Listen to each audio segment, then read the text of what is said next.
Yo, YouTube, what's going on? Trey back again to hit you with a video. Now, this video is not a conclusion, but more of a video what we do when the case is pretty much brought to trial and said jury and judge allow sentencing to go on. Whereas this case from September of 2018, we have Amber Guyger. Yes, y'all know Amber Guyger, the cop that looked like the MMA fighter Ronda Rousey. But anyway, so September 2018, her and this guy, John Botham, had some kind of involvement, altercation, because the way the story goes, I don't too much know really what to say in it damn more. But it all started when this police, who's supposed to be Dallas best, you know how they say Miami's best, New York's best. We talking about the cops because the cops supposed to be what some of the best people the city hire. So as one of Dallas best was getting off after working supposedly 13 and a half hours, she drives all the way from her employment, her job, don't hit nobody, don't run no red lights, don't get pulled over by another cop, drives all the way back to her own home without driving to the wrong apartment complex, but mistakenly get out of her vehicle and goes to the wrong apartment.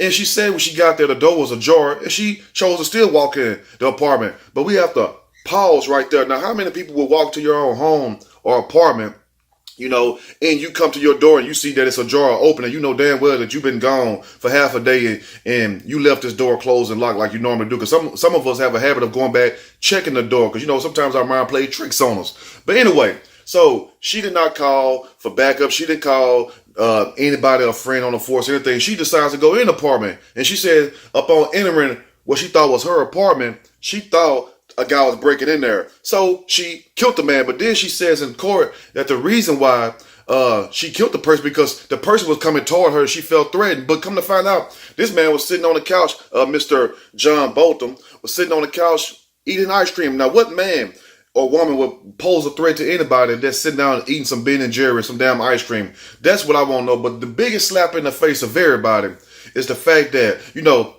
and I understand that you're supposed to have forgiveness. I'm not saying the family or you or anybody else should forgive. You can forgive who you want to, and you have a choice to forgive and not to forgive. That is not for us to try to put on people, but it's a little bigger than that, because there's certain times when things happen to certain people, certain colors of people. You know, it's like they throw certain images in your face, like we seen in the Ferguson thing when they had the Ferguson rise with the Michael Brown case where Michael Brown got gunned down and everything. And it's a big hoo-ha to that, and we still trying to find the truth to that case also. But a lot of y'all might say, well, Michael Brown was in the store, he was beating somebody up, he was trying to rob. We don't really know that. The only thing we know, we seen this man, this young man laid out on the street with a bullet in the back of his head and everything. So anyway, so people started rioting in Ferguson. You all know the story, but they kept showing pictures of black people crying, hugging police, and I can show them to you right here. So what are you trying to tell us? So even in the face of adversity and murder and people losing their lives, you still expect people to turn the other cheek and just be humble and just hug your pretty much oppressors. You know, if you really want to say it, not saying that everybody's like that, because everybody don't share the same belief and ideologies. But at the same time, who in their right mind is going to want to hug somebody who just flat out murdered and then lied? You know, even though we don't really care about the lie, but the fact that you would still lie about it, you know how we talk. But who would still do that? Even the judge got in on the hug. I was like, oh my God. And I thought Miss Tammy Kipp was going to represent. That's why I just been quiet a little bit, even though I had a lot of other things to do. I'm like, you know, the trial started off, it's like Miss Judge Tammy Kipp was going to get all up in the damn defense in Amber Guyger's ass. No pun intended. But come to find out, it was all one big soap opera the way I take it, because at the end, everybody was crying. I almost shed a damn tear to wisen up and realize what country I was in. But anyway, I'm going to read a snippet from this story, and I'm going to give my opinion so we can break down certain details. Surely, as I go. Amber Guyger sentencing. Botham John's brother and mom and every damn body else almost forgives and hugs Guyger. This is some shit I thought I would never see in a court case. Now, how many times we done seen people get gunned down and we ain't never seen nobody jump up and hug nobody? Look, we done seen people get shot accidentally and still get sentenced to 10, 20 years for manslaughter or whatever else and still don't get no damn hug. But here it is. We have a police officer, which is supposed to be better than the rest, because those are people you want patrolling and having the power to carry a gun, right? You don't want an average Tom, Dick, and Harry out there, or somebody that's a little bit not trying to make fun of people intelligence, but you don't want no dumb person out there trying to be a police. You want people who is a little bit better than the rest. I know I do, you know what I'm saying? But how do we have these same people and you don't know where you stay at, but evidently you know how to get back to the area where you stay, but you don't know what floor you stayed on. So it's kind of strange to me that you did not get in the wrong cop car. You did not put on the wrong pair of shoes, but everything was good up until it was time to go into your home. And I don't understand it. But anyway, they said it's a moment.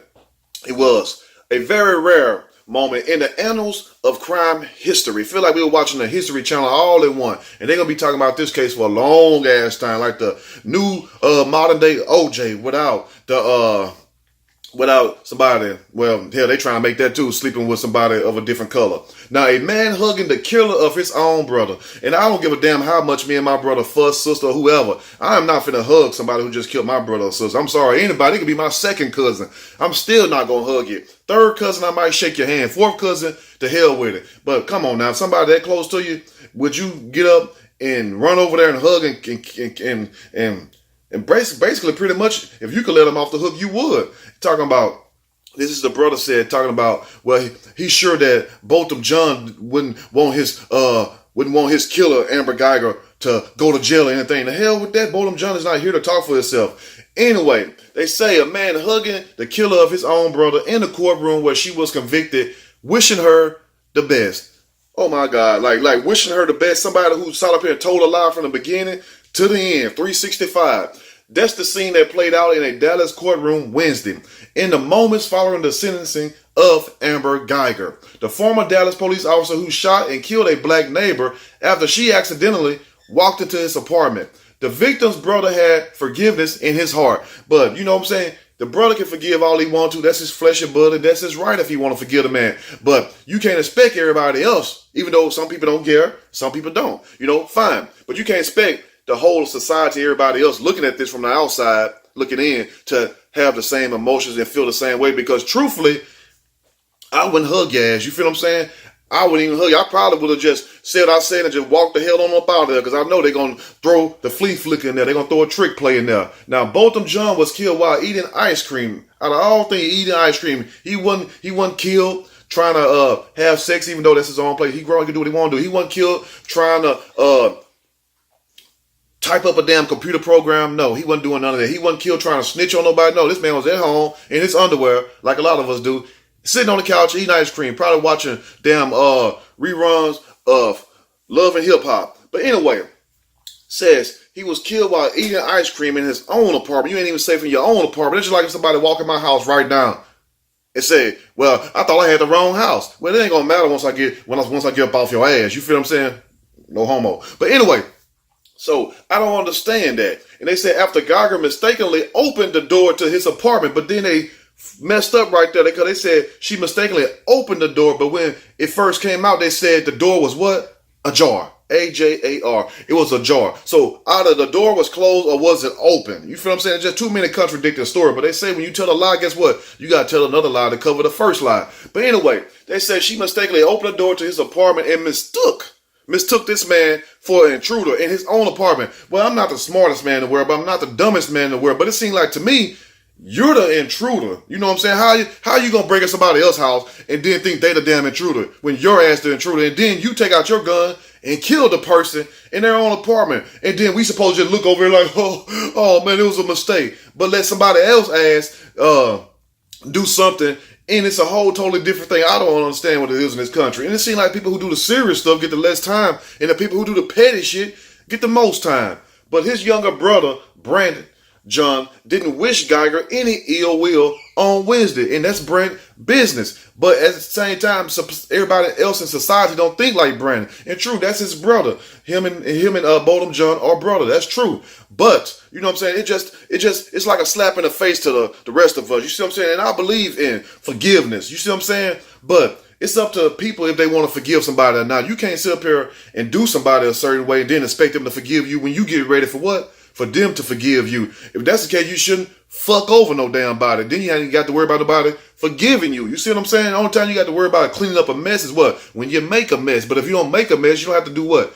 Clean it up. In fact, he wished Guyger nothing but the best. The brother's killer, Brandon, said he wished Guyger nothing but the best in holding back tears He asked the presiding judge if he could hug the woman convicted of murdering in the killing of his brother, Guyger, who was 31, but look at her bit when she was in court. Scary, boy. Scary, 52 years old in the face, was sentenced to 10 little ass years in prison. You have people who get damn DWI a second, third offense and get damn 10 years in prison. You have people who done missed out on a gang of child support and done did 10 years all. So you mean to tell me you go walk in somebody's apartment, blow their head off, kill them and everything, and you only get 10 years and then the family hug you? What kind of country is this? Oh my God. But anyway, and then this is what he said. He said on the stand, the brother, he said, I don't know if this is possible. The 18-year-old says, he got a lot to learn. The 18-year-old said in a video of the moment posted by the news station. But he said, but can I give her a hug, please? Then he said, please, again, real loud. And Judge Tammy Kemp said, yes, because I'm going to hug her when you get through hugging her. I'm like, oh my God, this just done turned to a whole what? Coon fest. It's like a whole Sambo fest. Somebody got to call this shit out. And I've seen this, they have this news guy, and he's a Caucasian male. He's a white man in Houston. I think it's Channel 4, Channel 5. I'm going to have to look up his name. But he told more truth in this story than a lot of other people of color told the truth about this story, how they want people to be so sympathetic at certain times, but then at any other time, it's like, get the hell on away from me. So I'm glad that he called it out, and him being a white man, he's seen the hypocrisy in this case, because that's just like, somebody hit you and then telling you to turn the other cheek, and you might say, well, Trey, that's what Jesus did, but everybody don't believe in Jesus. I'm not here to make somebody believe and don't believe. I'm not here to make you into a believer or convert you into anything. I'm just making a point. You see what I'm saying? But you can only let somebody slap you upside your head so many times before you ain't got no cheek to turn. Your cheek gonna be on the ground some damn well. So what I'm trying to say is this. What are they really trying to tell us? That we supposed to love those who oppress us and those who murder us and then lie to us, and then they flip the whole story in front of the whole country and everybody's feeling sorry for Amber Guyger? You mean to tell me that's the kind of world we live in? But the people who tell the truth get just ridiculed and treated any kind of way, but the people who's out here committing crimes and murder, we feel sorry for them and cry with them and hug them? Oh, hell no. Guyger and Brant John embraced in the courtroom like it was their last time seeing each other for nearly a minute. That's too damn long for me to hug any damn body. You know what I'm saying? I wouldn't even hug my damn girlfriend for the whole minute. It might be 10, 15 seconds there if it's soft, but a whole minute, that's too damn long for me to hug anybody. I thought they wasn't going to let each other go. I thought he was just going to say, well, put me in a cage with her. But anyway, Kemp also hugged Guyger before she was led from the courtroom. Even the judge got off her damn stand. And I was going to get a judge big props. Miss Tammy, if you ever hear this video, which you probably will, I'm very disappointed in you, because I thought at least you would just stayed out the hug situation. True, you can say whatever, but to hug somebody after you came in all tough and everything, we was like, oh yeah, we got somebody who's going to stand up and represent. And guess what they still try to do? Paint this picture out like it's still a victory for what? African America. There's no victory in this. There's no winners, because we still lost a brother. He cannot come back. You see what I'm saying? It's no winners in this, but they will have you to think somebody won. If you truly are sorry, I know. I can speak for myself. I forgive you, he said before the hug.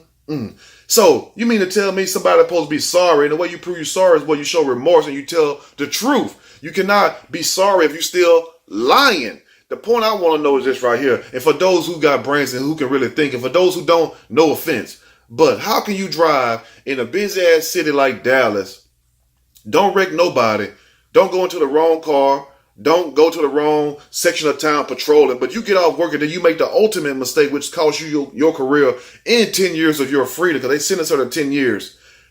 How can you go through your whole day without causing any kind of accident, forgetting which cop car to jump in, forgetting which bathroom to use? How can you do everything right, but then when you get off, you go straight to somebody else's apartment, then kill them, and then we don't supposed to look past it like, that don't ring a bell to you all? Let me go and finish. But anyway, the boy says, again, well, a young man, I don't want to call him no boy, no disrespect. Again, I'm speaking for myself. Not even on behalf of my family. And they could have had me in the courtroom. I'd be like, I would have yelled out from the back, I know damn well you ain't speaking for me, because I don't forgive that heifer. But I love you. He said, but I love you. Oh my God. WWJD, what would Jesus do? But I love you. Just like anyone else. I thought he was going to say like God. I'm not going to say I hope you rot and die, just like my brother did. And this is his words. Listen what he just said. I'm not going to hope that you rot and die just like my brother did. So if you just basically said your brother's rotting and dying, but you don't wish the same thing on her who caused your brother to rot and die, what kind of thinking is that? That's why I don't understand this. But anyway, he says also, but I personally want the best for you. Who put that in the sentence? It sounds like somebody stayed up all week long writing this damn sentence. Anyway, sobs were audible throughout the courtroom as the two hugged. Even the people in the courtroom got emotional. This supposed to be a damn trial. This ain't no damn retirement home. This ain't nobody getting back from the army.